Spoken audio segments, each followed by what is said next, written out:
1900년대에 네덜란드의 한스 판 메이헤런이라고 하는 천재적인 작가가 있었습니다.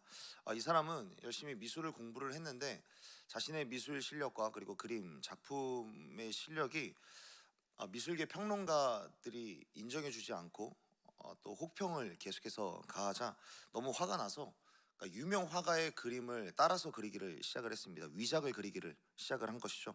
그러니까 이 사람은 위작을 기가 막히게 그린 다음에 사람들이 이 위조 작품에 대하여서 정말 잘 그렸구나 라고 찬사를 하면 이건 사실 내 작품이 아닙니다. 이것은 위작입니다 라고 폭로를 하려고 했습니다.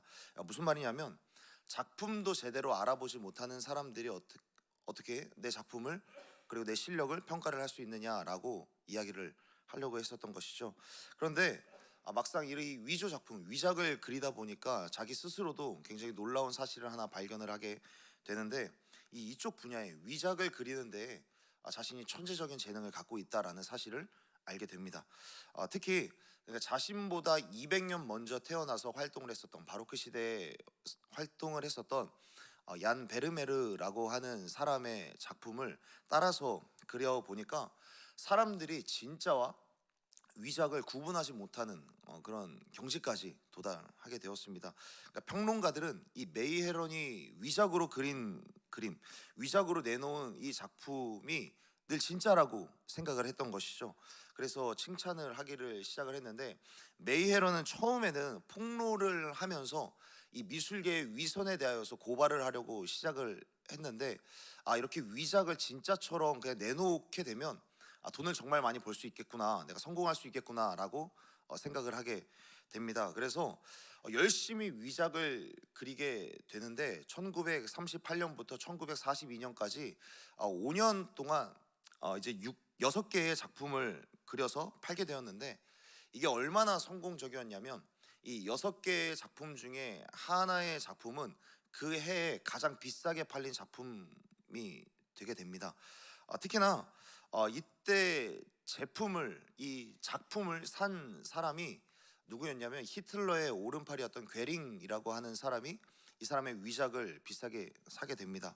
그러니까 당시에는 2차 세계대전 기간이었고 이 나치군에게는 돈과 권력이 많이 있었기 때문에 그렇게 고가의 작품을 살 수 있었던 것이죠. 그런데 전쟁이 끝나고 보니까 이 히틀러의 부하였던 괴링이 그림을 사면서 지불했었던 이 지폐 역시 위조 지폐였다라는 사실이 드러나게 됩니다. 위조 작품을 위조 지폐로 사게 된 것이죠. 2차 세계대전이 끝나고 이 메이헤런은 위조 작품도 위조 작품이지만 나치군이었던 이 괴링과 거래했다라는 이유로 재판장에 끌려가게 돼서 감옥행을 선고받게 되었고 위조 지폐를 사용했었던 이 괴링은 나치군이었기 때문에 사형을 선고받게 되는데 사형 집행 전날 스스로 자살을 하면서 생을 마감하게 되었습니다. 이 메이헤런이라고 하는 이 작가는 대단한 재능을 가지고 있는 사람이었습니다. 처음에는 인정받지 못했지만 나중에 위작을 그림으로 인하여서 평론가들과 미술 전문가들은 이 사람은 정말 대단한 사람이다 라고 이제 인정을 받게 되었죠. 이 사람이 어느 정도로 이 위작을 잘 그렸냐면 법정에서 자신이 위작을 그렸다는 것을 증명을 하는데 감옥에 갇힌 상태에서도 아무런 어떤 환경도 제대로 준비되어 있지 않은 그 상태에서도 위작을 그림으로써 증명을 했었던 사람이었습니다. 이런 재능을 갖고 있었고 이 재능을 이용해서 돈도 많이 벌 수 있었고 큰 성공을 거둘 수도 있었던 사람이었습니다. 그런데 그런 재능이 있었음에도 불구하고 돈을 벌 수 있었음에도 불구하고 많은 사람들에게 좋은 영향력을 좋은 후학들을 기를 수 있었음에도 불구하고 그는 자기의 인생을 스스로 추락시키는 그런 삶을 살아가게 되었습니다. 그 이유가 무엇이었을까요? 왜 그는 자기의 인생을 스스로 추락시키는 인생을 살게 되었는가? 그 사람은 진짜가 아닌 가짜의 인생을 걸었고 위작을 그리는 데에 내일을 걸었기 때문입니다. 이 세상에는 진짜로 가치 있는 것들이 있죠. 이 세상에는 진실인 것들이 있습니다. 그런데 반면에 겉으로는 가치 있는 것처럼 진실인 것처럼 보이지만 결국엔 가짜인 겉만 번지르르한 가짜의 모습들이 이 세상 가운데는 너무나도 만연합니다.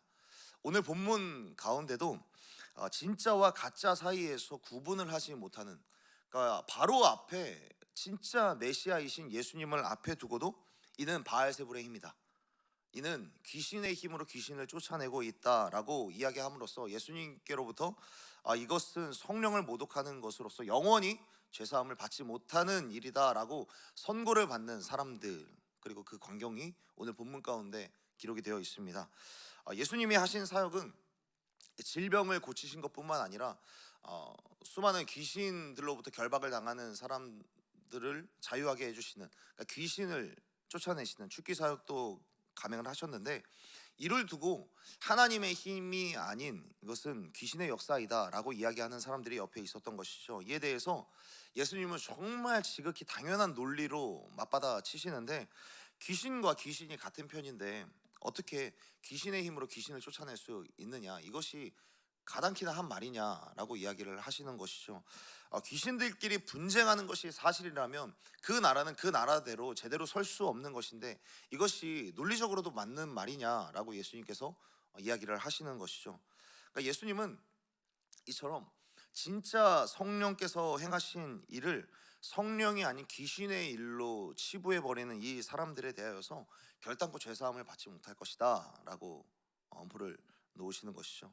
그런데 여기에서 참 마음이 아픈 것은, 예수님께서는 뭐 사람들로부터 끊임없이 오해와 비난을 받았지만 안식일에도 불구하고 결핍과 고통 속에 메마른 주변에 있는 사람들, 그리고 줄인 영혼과 삶을 채우시는 그런 사역들을 끊임없이 감당을 하셨는데, 이 모든 사역이 마가복음 1장에서부터 기록된 대로 스스로 밝혀진 대로 요한도 성령으로부터 세례를 받은 이 예수님께서 성령으로 세례를 베풀기도 하시고 성령으로 많은 역사를 일으키실 것이다 라고 마가복음에서 말씀하셨듯이, 예수님의 진짜 능력, 성령의 능력으로 이 일들을 감당하셨는데, 이것에 대하여서 수많은 서기관들과 바리새인들이야 예수님을 대적하는 포지션에서 끊임없이 그런 오해를, 비난을 하실 수 있지만, 오늘 본문에서 21절에서 밝혀 있는 대로 친족들마저도, 그의 가족들마저도, 자신의 옆에 있었던 사람들마저도 이 말에 동조하는 일들이 일어나게 되는 것이죠. 예수님의 친족들까지도 이 서기관들과 바리새인들이 이야기를 하는 이 말에 동조했다라는 사실이 예수님의 입장에서는 여간 마음이 아프지 않았을까 생각을 해보게 되는 것이죠. 오늘 본문에 보게 되면 그의 친족들까지도 예수님에게 나와서 미쳤다라고 이야기를 합니다. 여기에서 미쳤다라고 이야기를 하는 것은 서기관들이 이야기하고 있는 대로 당신이 하는 이 일들은, 이 역사들은 귀신에 들려서, 당신은 지금 귀신에 들려 있습니다. 귀신에 들려서 지금 귀신의 힘으로 이 일들을 하고 있으니 이제 그만하고 빨리 집으로 돌아갑시다 라고 친족들이 이야기를 하는 것이죠. 그러니까 지금 예수님 앞에 어떤 광경이 펼쳐지냐면, 예수님 앞에 나와 있는 모든 사람들이, 예수님 앞에 나와 있는 모든 사람들이 진짜 하나님을 앞에 두고도, 진짜 메시아이신 예수님을 앞에 두고도 진짜와 가짜의 역사를 구분하지 못하는 그런 일들이 일어나게 되는 것이죠. 하나님을 앞에 두고 진짜 복음이신 예수님을 앞에 두고도 사실 그 진짜 예수님과 비슷하지도 않은 가짜를 앞에 두고 가짜의 역사와 혼동하고 있는 이런 일들이 예수님의 입장에서 얼마나 답답했을까 생각을 해보게 되는 것입니다. 사랑하는 여러분, 그렇다면 이 모든 사람들, 예수님 앞에 모여있는 사람들은 왜 진짜 예수님을 앞에 두고도 진짜와 가짜를 구분하지 못하는 이 일들을 벌이게 된 것일까요? 서두에서 말씀드린 대로 수많은 평론가들과 그리고 미술의 전문가들은 왜 메이 헤런의 위작에 열광을 했고, 사람들은 이 세상 가운데서도 왜 진짜와 가짜를 구분해내지 못하는 그런 삶을 살아가게 될까요? 오늘 본문에서 사람들이 진짜 예수님을 앞에, 진짜이신 예수님, 진짜 성령의 능력을 앞에 두고도 진짜를 알아보지 못하는 이유, 예수님의 역사를 보고도 예수님의 역사라고 말하지 못하는 그 이유는 진짜에 대한 정보가 없었기 때문이죠. 예수님에 대한, 예수님을 아는 지식이 없기 때문에 진짜를 알아보지 못하는 것입니다. 위조 지폐를 감별하는 사람들은 시간이 가면 갈수록 발전하는 위조 지폐에 대한 정보를 아는 것이 아니라, 위조 지폐를 진짜 감별하기 위해서는 끊임없이 연구를 하는 것은 뭐냐면 진짜 지폐를 연구를 한다고 합니다. 그러니까 진짜와 가짜 사이에서 제대로 구분할 수 있는 실력, 그 능력은 진짜를 제대로 알게 될 때 우리들은 진짜와 가짜 사이에서 구분하지 않을 수 거기에서 혼동되지 않을 수 있는 것입니다. 하나님께서는 구약 시대 때부터 이스라엘 백성들에게 끊임없이 말씀해 오는 것이 이것입니다. 이스라엘 백성들이 나중에는 이 진짜 메시아이신 예수님을 알아보지 못하는 일들이 분명히 일어날 수 있기 때문에 끊임없이 구약 시대 때부터 말씀하셨던 것이 무엇인가? 여호와를 아는 지식을 가져라라고 말씀을 하고 있습니다. 하박국에서부터 여호와의 영광이 온 세상 가운데 가득할 것이다라고 말씀을 합니다. 온 세상에 여호와의 영광이 가득할진데 가득한 여호와의 영광을 앞에 두고도 그 세상 가운데 살아가면서도 이 세상 가운데 가득한 여호와의 영광을 알아가기 위해서는 우리들이 어떻게 해야 되느냐? 수많은 선지서에서 말씀하고 있는 바대로 여호와를 아는 지식을 가져야 한다라고 성경은 말씀하고 있습니다. 오늘 본문에서도 똑같은 것이죠. 예수님의 역사와 예수님의 선하심과 그리고 예수님의 임재가 예수님의 동행이 가득한데도 불구하고 알아채지 못하는 이유는 무엇인가? 바로 예수님에 대해서 알지 못했기 때문에, 예수님에 대한 지식이 없었기 때문에 혼동할 수밖에 없는 것이죠. 진짜와 가짜, 진짜 하나님의 역사와 가짜 귀신의 역사를 구분할 수 있는 방법은 이 예수님을 아는 지식에서 자라가는 것밖에는 방법이 없는 것입니다. 예수님을 아는 지식은 그렇다면 어디에서 올 수 있을까요? 친족마저도 예수님을 알지 못했고 친족마저도 예수님을 이해하지 못했습니다. 그렇다면 예수님을 아는 지식은 어디에서 나오는가? 하나님의 말씀으로 우리들은 예수님을 알아갈 수 있는 것입니다. 예수님을 아는 그 지식의 역량은 어디에서 나오는가? 하나님의 말씀을 묵상할 때 우리들은 예수님을 제대로 알아갈 수 있는 것이죠. 그렇다면 여러분, 말씀의 묵상은 무엇입니까? 말씀의 묵상을 통해서 우리가 예수님을 알아갈 수 있는데, 말씀의 묵상 첫 번째는 읽는 것이죠. 하나님의 말씀을 읽어갈 때 우리들은 하나님에 대하여서, 예수님에 대하여서, 성령에 대하여서 우리들은 알아갈 수 있는 것입니다. 말씀을 읽어 내려갈 때 읽는 것이 너무나도 어렵고 이해가 되지 않는다면 우리의 이해를, 우리의 해석을 더욱더 잘 도와주는 여러 가지 성경의 해석본들이 많이 나와 있습니다. 우리들은 그것을 통해서라도 말씀을 이해하기 위하여서 열심히 읽어 내려가야 합니다. 그래야 이 시대 속에서 진짜 주님의 역사와 가짜에 대해서 구분할 수 있게 되는 것입니다. 두 번째로, 읽는 것이 전부가 아니죠. 읽은 다음에는 분명히 느끼는 바가 있어야 합니다. 성령께서 깨닫게 해주시는 바가 있을 때까지 우리들은 읽어 내려갈 수 있어야 합니다. 여러분, 세상의 노래도 듣다 보면, 그리고 그 가사와 그 멜로디에 취하다 보면 느끼는 바가 있게 되는 것이죠. 노출이라는 것은 얼마나 노출하느냐에 따라서 감수성의 농도와 빈도가 결정이 됩니다. 사람이 감수성을 타고나는 것 같지만 물론 MBTI에서 T냐 F냐의 차이는 있겠지만 음악이든 미술이든 얼마나 거기에다가 노출시키느냐에 따라서 자신의 느끼는 바가 분명히 있게 되는 것이죠. 성경도 잠깐 보게 되면, 조금만 읽다 보면 잘 모를 수도 있습니다. 그런데 하나님께서 느끼게 해주시는 바가 있을 때까지, 성령께서 깨닫게 해주시는 바가 있을 때까지 우리들은 끊임없이 말씀을 읽어 내려가는 그런 시간들이 있어야 한다라는 것이죠. 그리고 세 번째로, 행해 보는 것입니다. 말씀을 읽고 느끼는 바가 있으면 깨닫게 해주시는 바에 따라서 행하는 것이 있어야 하는 것입니다. 우리가 말씀을 읽을 때에 하나님께서 깨닫게 해주시는 바가 분명히 있습니다. 그러면 거기에서 멈추는 것이 아니라 반드시 행해 보는 것입니다. 그런데 여기에서 행한다라는 것은 작은 거라도 해 보는 것입니다. 내가 성경을 읽을 때 선교사님들의 생계를 한번 책임져 보겠다, 이 정도가 아니라 그냥 선교사님들께 연락 한번 해봐야겠다, 아주 작은 습관들.